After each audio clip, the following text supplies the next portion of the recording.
It's Breaking the News with Des Clark.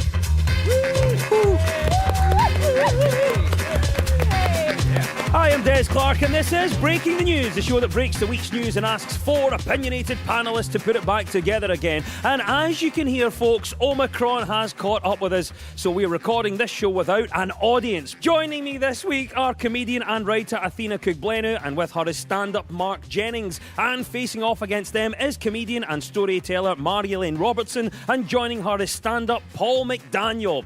In the news this week, Soam in Cambridgeshire is welcoming its first rail passengers in 56 years, leading rail bosses to deny this is proof that train delays have got way out of hand.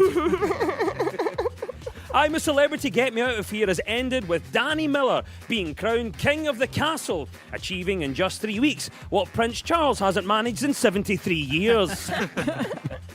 And experts have found a £12 supermarket champagne that tastes better than most expensive brands. After sampling hundreds of bottles, the lead researcher announced the findings on their ex's voicemail at 2 in the morning. Right, you've met the panel. Let's crack on with round one. And this is the Broken News round, where our teams have to guess two major stories of the week that have been mashed together into one single news headline. So, Athena and Mark, have a listen to this. We don't have to cancel our Christmas plans, but either side of the holiday, we should limit the number of Conservatives we mix with. That was the message from Nicola Sturgeon yesterday as she published a photo of Boris Johnson taking part in a Downing Street quiz last year. She also confirmed that shops and hospitality venues will have to reintroduce Christmas gatherings. Mark Jennings, there we go. It's all kicking off. What do you think our first story is, mate? I believe it is the new restrictions that have been put in place in Scotland before Christmas. And that is the right answer, yes. It is the news that this week, First Minister Nicola Sturgeon announced a series of measures aimed at reducing virus transmission and asked us all to limit household mixing and socialising in the run-up to and after Christmas. So this year, when you show up at your family's house with presents and someone says you shouldn't have, they do mean it literally. So, Mark, what do you think? What do you make of the new guidance? Well, it is guidance, so it's advice rather than rules. They're saying to you, basically, we're not saying that you shouldn't go out, but we're just advising to know your limits. So, like, kind of reminds me, like, when I was younger, and my mum would say to me, like, I'm not saying you can't go out with your pals and have a wee drink, but just, you know, keep your wits about you. And then, inevitably, when I didn't follow that advice and I was ill in bed, my mum would come in and just be like, well, you were warned, you've only got yourself to blame. Athena, what do you think about the new guidance? Look, we don't want another lockdown. I just got back into my jeans. I just started wearing jeans again. I wore shoes the other day. I put away my elasticated joggers, my leggings. I don't want to go back to like being in my house, letting my toenails get overgrown. Paul, what do you make of the new guidance? Well, it doesn't sound as bad as last year, does it? I mean, last Christmas was tough. I wasn't able to spend it with loved ones. I had to spend it with my family. So, Mary-Elaine, what do you think about the new guidance? The majority of folk might be following it, but there'll still be individuals who just won't do it, and it would be good to actually identify them and hold them accountable. Like, not visiting house after house after house. And I genuinely think if you can find the individual that does that, you could stop the spread of it. Right. And I fun him. Who is it? A fad to her Christmas. Father. He just goes into every house.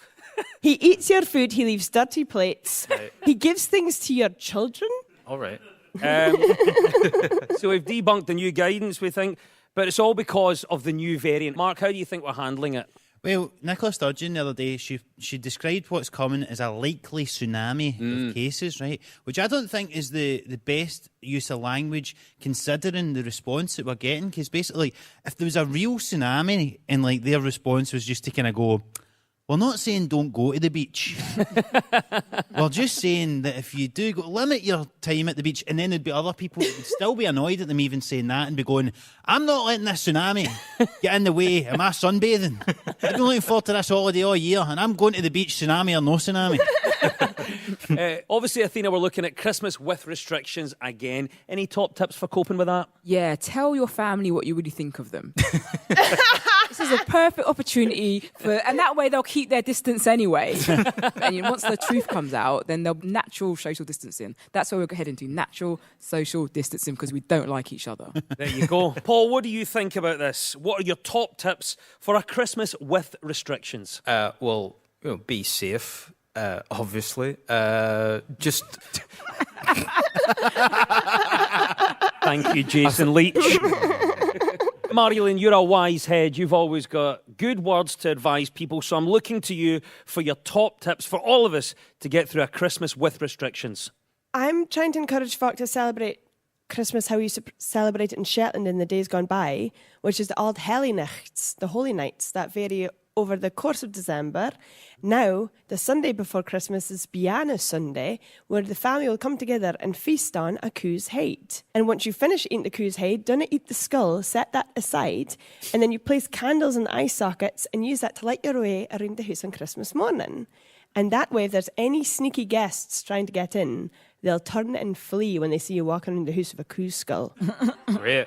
What level of hell have just described? It's supposed to be the warm, fuzzy moment of the year, and you've got some sort of gouged out cow skull. The Shetland tourist industry is like, stop talking! Exactly. Yes, the new measures and guidance coming into place in Scotland before Christmas is the correct answer. Athena and Mark, well done. You get 2 points for that. Now to you, Marjolaine and Paul. What was the other story we were after? It's about the Conservative Party having Christmas parties when no one else was allowed to last year. Yes, we spoke about it last week, but the fallout from the number 10 Christmas parties continues, with Prime Minister Boris Johnson insisting he never broke any rules. A source said the prizes for winning teams at the Downing Street quiz included whatever was lying around the office. Some teams went home with booze, but one team was raging when they won Chris Grayling. Marjolaine, what do you think about this? Do we believe Boris Johnson when he says that he did not break any rules? Well, yeah, he said there was no parties. And I have to say, for me, a quiz does not a party make. Like, it's super boring. No offence to this quiz. What do you think about this then, Paul? Boris Johnson has spent most of the last couple of weeks saying, look, I did not break any rules. Do we believe him? I mean, he first said he was unaware that any party was happening in his house. I mean, it must have been a pretty crap party if he wasn't aware that it was a party. I mean, a few times, I've had parties in my house that I was not aware were happening, which is odd because, I live alone. But there you go. Boris Johnson's insistent. He didn't break any rules. Athena, do you believe him? My 3-year-old always insists that she doesn't need a toilet. Do you need a toilet? No. Do you need a toilet? No. Do you need a toilet? Wets herself. So it's kind of like quite hilarious. That it's like, I didn't break the rules. But the rules that said that we can't have parties? When you clearly had parties. Having said that, though, this is the first time in my life I'm tempted to join the Conservatives because they have loads of parties in it. If that speech you done the other week sent him to go by, he must have been terrible at hosting that quiz. You know what I mean? It's like, okay, first it's the music round. First question. Forgive me. The answer to everything's just Peppa Pig. There's been a rebellion amongst his own backbenchers. Are you surprised to see this rebellion against Boris Johnson? Well, the rebellion was about a vote that was basically to bring in vaccine passports needing to be shown in nightclubs and stuff. Because obviously in Scotland already, nightclubs, you need to show a vaccine passport, and they've now brought it in England. And it's weird to me that so many nightclubs are against it, but I suppose it is kind of weird now. You go up to a bouncer in a nightclub and they're like, many have you had? And you're like, I just got my booster yesterday, mate. Athena, what do you think about what's happening with Boris Johnson? 99 of his own party rebelling against him. Are you surprised to see that? No, not at all, because most of us will use a smartphone to prove that we've got a vaccine passport, and these old MPs are probably still using yogurt pots and strings. or not that I want to be ageist, but I suspect this is a technological confusion rather than actual policy issue they've got. Paul, what did you make of this? Was this a surprise? Not really. I saw a recent poll that said Boris is 8 points behind, which was also incidentally his quiz score. So What should the Prime Minister do this Christmas to help his reputation? He could go to America and meet up with Dr. Emmett Brown, and he should take with him some plutonium, for we all know that the Tories have never supported renewable energies enough for the DeLorean to already be working on renewable energy sources. Then him and Dr. Emmett Brown would go back in time, and they go back in time to when Boris Johnson was the host of Have I Got News for You, and he'd take himself out before the public was fooled into thinking he was an okay guy and he'd be okay as Prime Minister. And that's why I think, Des, you should have a good look in the mirror right now before you go any further. The real shame is that, usually when a boss, has got a bit of low morale in their workforce, they could maybe, put on a Christmas party to raise spirits, but I think that option's no longer available to him. Bit awkward this year, isn't it? Boris Johnson says no rules were broken. Well, actually, we can correct that. The only rule that Mr. Johnson broke, in fact, was turning on Shazam during the music round. Disgraceful practice. Well done, Margolin and Paul. You get 2 points for that. It was the continuing questions to the government over parties during lockdown last Christmas. And at the end of that round, the teams are on 2 points apiece. Now, so much of our news is about public opinion, and this week we spoke to two friends of the show, author Christopher Brookmeyer and broadcaster Kirsty Wark. So, Margolin and Paul, what story do you think our Kirsty is on about here? I think there's a lot of truth in that story because, in fact, a lot of the smartest people don't get the opportunities that other so-called smart people get. People who pick up on conversations, listen well, respond well, come up with great ideas. I'm supposed to be a reasonably intelligent adult, but when it comes to tech, I just feel overwhelmed. There's a study recently that apparently rocket scientists and brain surgeons, people that we consider to be smart, are not necessarily smarter than other people? Is absolutely the right answer. Yeah. It is indeed. A new study has found that rocket scientists and brain surgeons aren't necessarily more clever than the general public. Researchers asked aerospace engineers and neurosurgeons to complete a series of tasks to test their cognition and found very few results actually differed from members of the public. Neuroscientists apparently have slower memory recall than the general public. Worrying is the last thing you want to hear during brain surgery. In other words, now what did I come in here for? I found it funny that aerospace engineers struggled to complete tasks. I'm like, come on, it's not rocket science. I spoke to a neurosurgeon on the way here. Funnily enough, they're everywhere, and I said to him, I heard you did very well on the semantics test. And he said, I think you'll find it was a semantics exam. Lovely. Margolin, what do you make of this survey? Is it true then, do we put some professions up on a pedestal? I definitely put doctors and nurses up on a pedestal, but I don't put up on a pedestal is dentists. Because I really don't brush my teeth that much. Like, it'll get to Monday and I'll be like, oh no, I've not done it since spring. And I went to a dentist and they had a look around my mouth and they said, keep doing exactly as you're doing. I know. So either they're terrible or I'm a gold mine and they cannot wait for every tooth to crumble. I always think it's weird, right, that Scottish football referees all have day jobs, because they're all, it was all part-time. So Willie Collum is a teacher, right, which always seems weird to me that he needs to go into school on a Monday and have all these kids going, so that was never a penalty. You obviously missed out the obvious one, which is Douglas Ross. Aye. Leader of the Scottish Conservative Party, also a Scottish football referee. It's fine that you forgot about it. If you saw his expenses, he forgot he was a football referee as well. Athena, what do you think then? Who do you think is the smartest profession? There's loads of them, but they all have one thing in common, and it's professions where you get paid cash in hand. That's pretty smart, I think. I always wanted to get a cash in hand job for no reason. Don't ask. Do you know what I mean? None of your business. But yeah, if you can get paid in cash in hand, you can extract yourself from society. You don't have to take a vaccine, all kinds of things. Great. Down with the government. Just slipping Athena her envelope under the table, so to speak. Mark, what do you think about this one? Who would you say is the smartest profession? Lollipop ladies who stand at sets of traffic lights. What an absolute skive that is, man.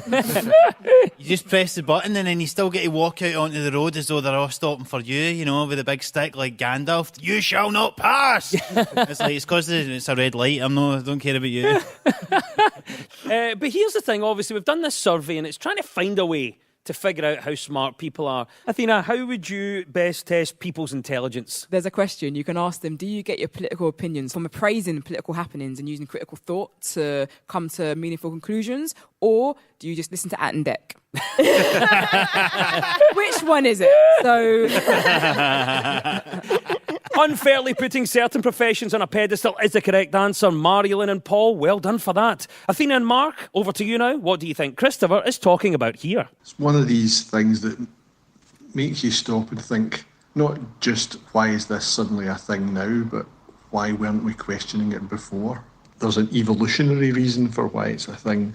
The best dating advice I would give to my younger self is don't take a date to see Full Metal Jacket. I believe it's something to do with your man Spider-Man, Tom Holland, is allegedly or apparently going out with someone who's a bit taller than him. That's the right answer, but you did sound like you were giving evidence to the police.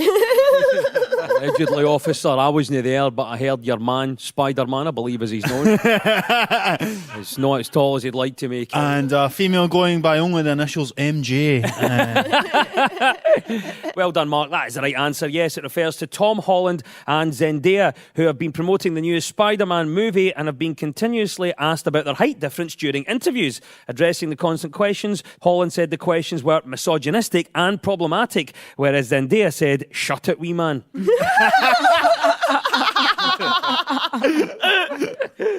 Well, there we go. We're talking about height difference amongst co-workers or in a relationship. Mark, would it make any difference to you? I'm 6'1", so like most women won't be taller than me or whatever, so I don't really need to worry about it so much. But, you know, some of my best friends are under 6 foot, and I really, you know, I feel for them. I want to be an ally to my short kings, you know, and... I think it's really cute that Tom Holland is saying, oh, people say I'm too short for her. It's like, it's Zendaya, and you're just a skinny little English boy. Like, like it's not the height thing. It's because it's you, Tom. It's all of you. Like, bless him. He is Spider-Man, though, so I think he's doing fine. I used to online date, like Tinder and stuff, and men do lie about their height, which I think is the stupidest thing to lie about, because I'm going to meet you. And if you lie about your height, then come in stilts or something. Like, there's no point lying about, oh, I'm 5'10", but like, I can see you. Like, Paul, I do feel that we should turn to you at this point. Well, you know, it's no secret. I'm a small boy, but I know I sound like a man, but I feel like I make up for it with my big man energy and my hilarity. Marlene, what about you? What's the one thing that would put you off dating someone? The prospect of a date. I once went on one. Well, I thought I was just going to go and have drinks. So we went to this bar and I went to go sit down on this chair, but then he grabbed it and pulled it. And I was like, oh, okay, he must really want to sit by the window. So I walked around the table to sit on another chair and he walked around and grabbed John's chair too. And I was like, why is he grabbing my chairs? But apparently it was so that he could push it in behind me. Have you ever had someone do that for you? Oh, he was being chivalrous. No, he wasn't cold.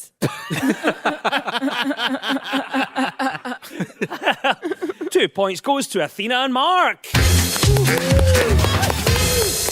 You're tuned to Breaking the News on BBC Radio Scotland with me, Des Clark. Now, this round is all about who's in the news. So I will play you a clip of a mystery person. All you have to do is tell me who it is. So, Athena and Mark, you're up first this time. Who is this? I hope no one will cross Russia's red line. But in each case, we are the ones who will decide where the red line is. that is clearly Vladimir Putin. And I think this is about him once being a taxi driver in the 90s. We're laughing at this, but that is the right answer for the right reason. Yes, it is Vladimir Putin. The Russian president revealed that he had to work as a taxi driver to supplement his income back in the 1990s. Imagine how confusing it must have been for Russians when he came to power. Must have been squinting at the TV thinking, hang on a minute, is that Vlad for Vlad's Cabs? He's done well for himself. I wonder if he was really driving taxis or if he just put people in the boot of his car. Yeah. I mean, come on, Mark. Did you see this coming? Vladimir Putin used to be a taxi driver. Imagine getting in a taxi with Vladimir Putin as the driver. And like for a start, he used to be a spy, so there's no way you'd be able to hide from him the fact you're eating your chips and cheese in the back of the cab. if I got an Uber message saying Vladimir Putin, hi, I'm just outside, I wouldn't go outside. But I mean, you mentioned Vlad cabs, but he could call it Russian around. That's quite nice. Or if he wants to be nostalgic, he could call it KG beep beep. But there you go. It just shows you, maybe before you get into the job that you become known for, you do another job. What job, Athena, did you have before you got into comedy? So I used to work in waste management, which was brilliant because when I tell people I'm a comedian, they go, that's nice. But when I used to tell people I used to work in waste management, they used to think I was like a soprano or something. And they'd be like, oh my God, can you kill my nan or whatever, or my mother-in-law or something. But it really was waste management. Like I know loads about landfill sites and stuff. Really? I've never really hidden a body. Marjolaine, what job did you do before you got into comedy? I used to work in a McDonald's. There's no fast food establishments in Shetland, so I had to move to Amsterdam to make that dream come true. And I was quite excited because you get your uniform, you get initiated and like slapped in the face with a clown boot.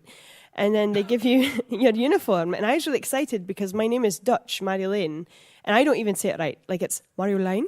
So I was excited to be in a country where folk would read my name badge and say my name to me correctly. And when I got my uniform, there was no name badge. And they said because they've experienced that if you have a name badge on, the abuse gets too personal.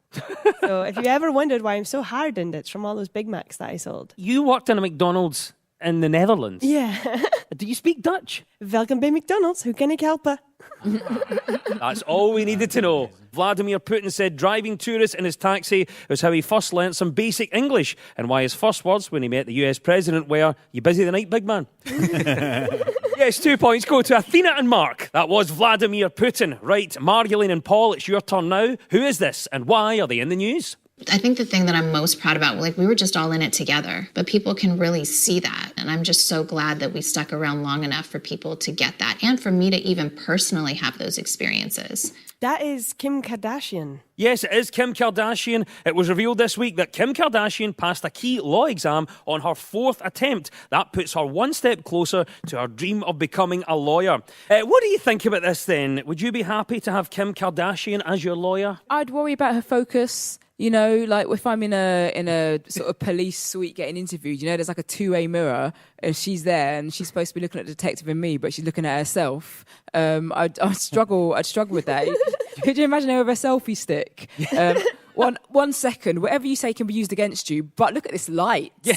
It's so flattering because there's bright lights in those rooms. Marjolaine, do you think this shows another side to Kim's character? If I was to say if I find it surprising that Kim Kardashian wants to be a lawyer, a person who twists truths, hides evidence, manipulates others to make money and wants to look cool at the same time, and she wants to be a lawyer.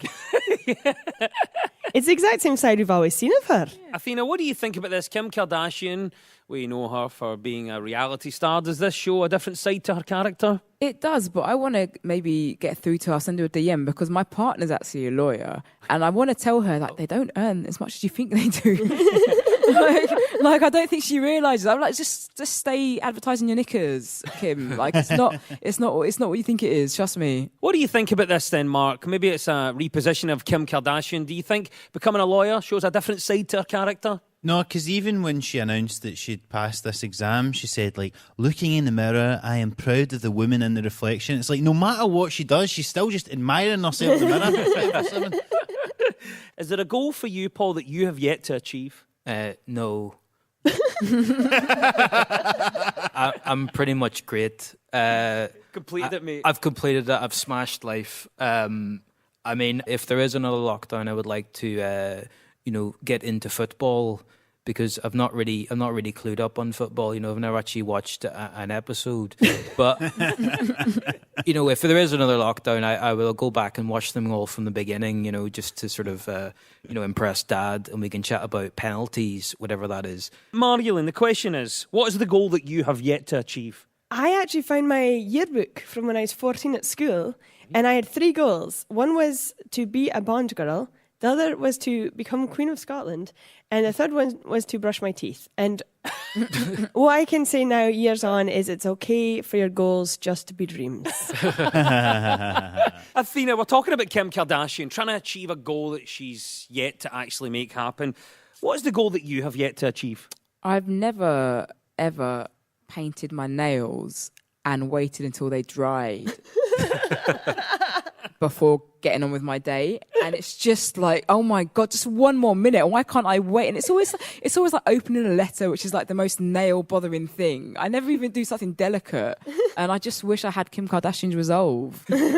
Yes, the exam Kim took has an overall success rate of only about 20%. She should have done it in Scotland. Well, the SQA would have bumped her up, no problem at all. Yes, Kim Kardashian is the right answer, and 2 points go to Margolin and Paul. And it's time now for our final quickfire round, which is all about deciphering the numbers in the news. So I will read out a headline. All the teams have to do is fill in the blanks. So get ready, teams. When we run out of time, you'll hear this. Mr. Blobby scares me. That is Thomas Schaffernaker there, voicing the fears of a nation, or reading an extract from Noel Edmonds' autobiography. Right, let's go, teams. Fingers on buzzers. Here we go. 1 in 10 Americans believe what? Margolin. That the other 9 don't exist. 1 in 10 Americans believe what? Mark. In life after love. 1 in 10 Americans believe what? Athena. That Hugh Grant is our Prime Minister. I can tell you the right answer is actually this, that 1 in 10 Americans believe that the COVID-19 vaccine conflicted with their religious beliefs. A grandmother from Swansea has 1,760 what? Mark. Unread emails. Grandmother from Swansea has 1,760 what? Athena. Is it hard-boiled sweets in her bag? A grandmother from Swansea has 1,760 what? Margolin. Old tins of peach slices that are now full of used batteries. Grandmother from Swansea has 1,760 what? Paul. L's in surname.